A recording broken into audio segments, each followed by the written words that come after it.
Real quick before we get into this video, this Tuesday I'm hosting my first OP09 tournament. It's going to be OP09 legal as well with proxies and should be a good time. So make sure to check it out. Link in the description if you want more information, and enjoy the video.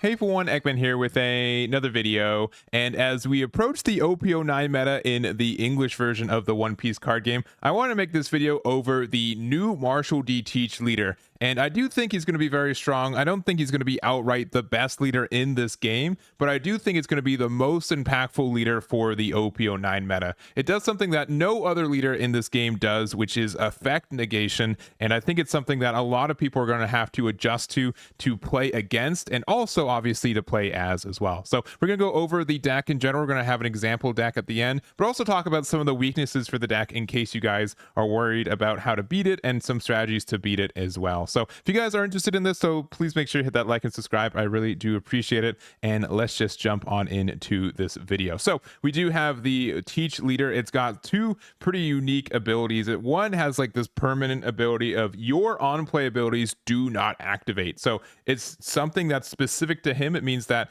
Gecko Moria, which is generally the best card in black right now, cannot be used traditionally in Marshall D. Teach. If you want an 8-drop 9k body, go for it. However, it doesn't get the abilities for that. So looking at that ability, you're like, all right, the other part of this has to be crazy good, because otherwise this seems like such a detriment for how the Teach leader works. And honestly, I do think it's worth the cost, because it has this activate main. You may trash one card from your hand until the end of your opponent's next turn. Your opponent's on-play abilities don't activate. So it works for both players, essentially, that no on-plays happen at all. And you'll see through some of the cards that we have for this deck as well, you can get around it by having these activate mains that happen the turn they're played. They're pretty much on-play abilities that only Teach can use, which is really interesting. But this is really impactful for this game. It means that there are so many decks that rely on their on-play abilities on their character cards. I would wager that on-play is the most impactful keyword in this game right now. And so having a leader that just wholly shuts them off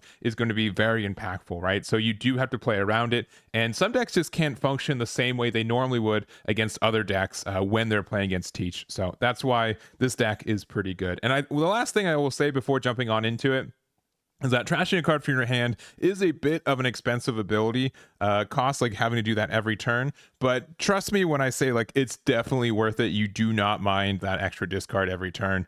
You can eventually run out of value or run out of cards to discard, but more times than not, you are getting so much more value than that one card in hand would offer as well. So it was definitely a worry when I first saw this, like, oh, is it too expensive? But it's definitely not. It is if anything, it's under expensive for how good this effect is. So continuing on it, so the entire kind of idea around the Marshall D. Teach archetype, or the Blackbeard Pirates archetype, is to have this kind of effect negation. So not only do we have this leader, but we do have this liberation that says main, if your leader has the Blackbeard Pirates type, choose up to one of your opponent's characters and negate their effects for the turn. Then if that character has a cost of 4 or less, you get to KO that character. So this is really strong for getting rid of blockers.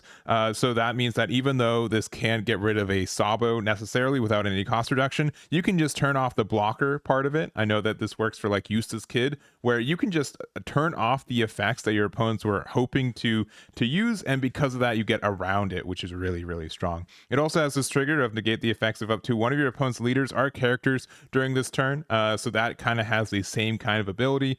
And if you trigger this off life, there's a lot of like situations where your opponent's just in a worse scenario because they don't get one of those effects. So I think that's very strong. And then we also do have the 10 drop, which is such a monster in its own right. It's a 10 drop 12k body blocker as well, which is really important. And then activate main once per turn. If your leader has a Blackbeard Pirates and this character was played this turn, so it's essentially an on play, up to one of your opponent's leader effects are negated for the rest of the turn. Then up to one of your opponent's character's effects are negated until the end of your opponent's next turn, and that character cannot attack. So you get to really just turn off one of your opponent's cards for the rest the turn cycle, so not until you come back. And the fact that they can't attack either is great, and the fact that this is a 12k blocker, which gets a free block. So this character like gets rid of 2 attacks next turn essentially, which is really, really strong. Obviously, it does have to be pretty powerful if you just have to spend all 10 of your Dawn to do so, but I think he's definitely worth it, and again, gets so much value in a lot of ways. So you can even play this to be able to get some like get a blocker off or something else, or just if they have like a big attacker for next turn, you turn those abilities off, and then afterwards you get to either, you know, you can keep playing these right back to back. Generally, most ways you win in Blackbeard, in my own experience, is you play 2 or 3 of these back to back, and then you have 3 12Ks on the board, which can really just kind of push for game, which is really important. So I think that is such a good card for this deck in general, and something you have to be really realized for how it does as well. And then some consistency cards, which this deck has a lot of ways to be able to draw and see the cards you need to. I will say that Blackbeard would not be a good deck if they didn't just give it a whole good package of cards, but that's exactly what they did. There are so many good cards for this deck in general that it's difficult for it to be too bad as well. So we have full LED, which is the stage here. Activate main, you may trash 1 card from your hand and rest the stage. Look at the top 3 of your deck, reveal up to 1 Blackbeard Pirates type card, and add it to your hand, then place the rest of the bottom of your deck in any order. You also have This Is My Age, which is essentially the same thing on an event card. Look at the top 3 cards of your deck and reveal up to 1 Blackbeard Pirates card other than this, and put it in your hand, and then you put the rest in your trash, which is also just really important because this does put cards into your trash and helps you put cards in there, which we'll see is important later. But the fact that this looks for any card in your deck, essentially, most of these decks are playing like 40 cards that are Blackbeard Pirates. That's really important as well. And then we have the Lafayette, which also is just kind of like the Bonnie searcher. You get to play this for 1 and then activate main. You can rest it, and 1 of your Dawn, look top 5, reveal a Blackbeard Pirates card and add it to your hand, then put the rest in your bottom. But this being able, like, all of these can find essentially every card in your deck, right? Most of the cards in most of these decks are going to be Blackbeard Pirates. So being able to have 3 searcher cards that, one, are cheap, but also like full LED, being able to use this for the rest of the game to get that extra cycle is really, really important. So I think all these cards are great. These can all find each other. They can't find themselves. Well, This Is My Age can't find itself, but the fact that, again, 3 really good consistency searchers is really great. And then some other key cards for this deck and how it works is we have the Jesus here. So this character cannot be KO'd by your opponent's effect, which is really important. Not only are we turning off our opponent's on-play effects, but even if we do let like 1 or 2 turns go by before that, this character is just really difficult to get rid of in a lot of ways. So even if they have like a king or a Kaido that has an activate main to KO a card, this does not get KO'd by it. So that's really great. But also, if your leader has the Blackbeard Pirates type, this character gets plus 1k power for every 4 cards in your trash. So it's pretty easy to put cards in your trash, especially since our leader is discarding 1 generally every turn after like 6 Dawn or so. But then also we have cards like, you know, This Is My Age, right? This puts 3 cards in there, including itself. So that helps you get like another pump for this. Late game, this becomes like a 9k, 10k body pretty quickly as well. So this can be removed from the battle area though, so this can be put into your hand, the bottom of your deck, into your life. So there are ways to interact with it, but having KO protection is still very strong, and there's not a lot of ways to easily remove this in some other colors. So that's something that's really important as well, especially since, again, there's generally not any on plays for most of the game for your opponent either. We also have Doc Q and Von Augur. Both these are very good in themselves. So they both have these activate mains. You can rest this character if your leader has the Blackbeard Pirates. You either 1 with Doc Q, KO up to 1 of your opponents with cost 1 or lower characters. But also Von Augur gets to give something the -3 cost for the turn. So obviously these work together to get rid of a 4 cost. Also the fact that you get to draw a card on KO of either of these is really strong. Later in the game, cards get a little bit more important in hand because you do still need to use the discard, but you do also not have to lose on the next turn. So both these cards being able to play out early and then get the cards back into your hand later is really impactful for how the deck works. So I think that's very strong. So if you do play against these decks too, you do kind of have to recognize like, oh, I really could get rid of this Doc Q right now, but there's a chance that they don't KO a card with Dock Q for the rest of the game, and I don't want to give them another draw and ability of activation for their leader effect or like more defense. So I kind of have to keep that on the board at times. So you do have to kind of recognize when you should or shouldn't get rid of the Dock Q. Von Augur you probably should remove whenever you can, since it is still a 5-drop 6k, so it can start attacking. But the Dock Q, sometimes I just leave it on board so our opponent doesn't get an additional draw, which again makes a lot of difference as well. And so that's kind of like how the main part of the deck works. We're going to go over a deck list in a second, but I do want to kind of talk about a couple weaknesses that I've seen with the deck as well. So these are more just kind of general ideas and mostly more around like deck building and specific decks to counter it, but I do kind of want to mention it. So one, the deck does need some time to set up, and if you are just a fast aggressive deck, such as Balo Betty or Sanji, which I haven't been doing as much testing with, but these decks can be really good against Blackbeard specifically because we're so fast. We're able to get a lot of advantage with our when attacking effects, our activate mains, not as much of our on plays, and also the fact like specifically Betty, we play cards off of our life pretty consistently throughout the game, which means that they can't even hit us without us getting another body on board. So if we're able to go kind of wider and a little bit faster with also decks like Doflamingo, that can be something that's a little bit tough for Teach to handle when they get going. So that's something that I think is a way to beat the deck. We also just have ways to get some removal with some of these good event cards. So we have Gum Gum Red Rock as an example here. This can just get rid of a 10-cost Teach or anything else in the deck in general. There's no protection for it. So even if they do play their 10-cost Teach, we can just counter it with Red Rock. There's other cards as well. I think there's a good amount of just removal from cards like we see like Rygo in yellow. We also like black still has a lot of removal from a lot of their extra cards too.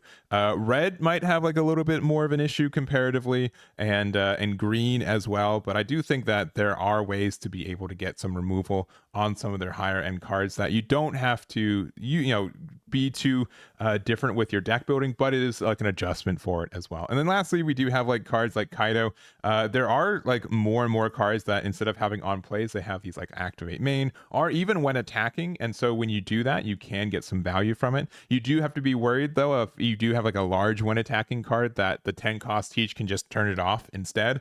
But being able to use this Kaido, with an Ice Age or another reduction, you can get rid of a Teach the turn it's played and get a discard from their hand, which is really important because you are able to, the cards in hand from Teach really make a difference when you have to try to discard a card every turn to turn off your opponent's effects as well. So I think some people are looking into the OP09 meta and they are playing with their OP08 decks and realizing like, oh, there's no way that my deck can beat that. And I think there are ways for you to have a better matchup into Teach, but you do have to make those adjustments. And you can't just kind of use the same deck that mostly, like most of the meta in this year in general, from OP06 to OP08, has just been upgrading our decks minorly throughout, what is our new card pool, and more of making our decks better themselves than necessarily countering other decks. But this is a scenario where I think you have to respect what Teach can do in this meta as in general. So these are just kind of my thoughts about the deck in general, and let's go to my example build. All right, here's my current build of Marshall D. Teach in this meta right now. I also did a pretty big live stream going over some testing with it too, which you guys can find linked in the description and is free to watch on YouTube. It's generally pretty known what this deck looks like. You do have to run a lot of the cards that just come out of OP09, but there are a couple of tech cards I do want to kind of mention too. So again, most of the cards we talked about in the previous part of this video, but some additional cards I kind of want to mention as well. First, we've got Laboon. This card is kind of spiking in price in a lot of places. Biggest thing with this is that it's an activate main to give something a -4 cost. So it's kind of like an extra copy of Von Augur in a lot of ways. I don't know if I'm just the only one. For some reason, I'm like, oh, this card can't attack. It only gets its activate main effect. It can still attack. I don't know why I have it in my mind that this card can't attack, but it definitely can. So that is also another perk for this, being able to get the -4 cost for things and get things in range of stuff like Dock Q as well. Especially like there's some weird turns where, you play Dock Q for 2 and then you can play Laboon for 4 and then get rid of whatever they played the previous turn. I think that can be some really good momentum for the deck in general. We also do have the Finger Pistol, so this is just a really good removal card for us that isn't a on play. Being able to also put additional cards into our trash is really strong, and this gets rid of a 5 cost or less. But then we can obviously use like cards like Von Augur or Laboon as mentioned to get rid of an 8 or less or a 9 or less. Both are really good like numbers for the deck in general. So which you can respectively do for like 8 Dawn or 9 Dawn between the two of them. So if like the turn before you're playing Teach, you can use the finger gun and do that too, which is really strong. And then lastly, we do have the like some additional cards for us too. So we have like the Vasco shot. We've been seeing these kind of blockers forever, where they're 2-drop 2K and with a counter and stuff. But I will say that a blocker like this, when you can turn off the effects of your opponent's on plays, they are a lot stronger than they may look, right? Your opponent won't be able to, like, I don't know, play a Mount Moria to be able to play some cards to get rid of your blocker. They kind of have to actually invest in attack that this gets a block with more times than not. So I do think it's a good add for kind of like some mid to late game kind of plays. We also have like the Stronger, which is another way to get like a cost minus. It also gets like a cycle for you because you trash a card and you get to draw a card for it. It is a 2K if we need it to, but that's great too. And then we also have Sasaki, which is just like a backup copy of Stronger. This card's not fantastic, but since we can't play Suru in the deck, this is just like my extra copies of 2Ks to help you get things in range if you really need to, which is kind of strong. So in general, I think this deck is really good in this meta. I don't think that's too surprising. It's something that plays it pretty specifically and kind of linearly as well, so you can kind of figure out what they're doing, but you do have to adapt for how you play based on how this deck works in the first place. So that's going to be it for me. I know this is a bit of a quicker video, just kind of going over the deck, but I think it's just a really good starting point for anyone who's curious on what's going to be happening in the OP09 meta, and I'm really looking forward to what that looks like for us in the English version of the One Piece card game. So that's going to be it for us. Hope you guys enjoyed it. Please make sure to hit that like and subscribe if you haven't already, and I'll catch you all next time. Damn it.